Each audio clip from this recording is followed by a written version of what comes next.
Continental Race King 2.0 mountain bike tires on a gravel bike.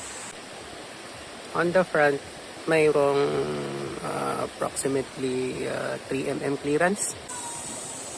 Seat stay may clearance din, mga 3mm. Langanin, lalong-lalo na dito sa chainstay. Mga 2mm lang siguro yan. Naiintindihan ko na kung bakit gustong-gusto nila ng mountain bike tire sa gravel. Yung comfort nandun eh. So, makakapagmabilis ka talaga. Kasi as in sa gasa lang talaga. Maputik or umuulan, definitely bababa ako ng 45. So, ngayon, okay naman. Okay naman. All around 45 pa rin ako eh. Hindi ko nakikita yung sarili ko na pang all around ko kasi ewan ko, sluggish tapos to overlap kasi ang kapal talaga ng gulong.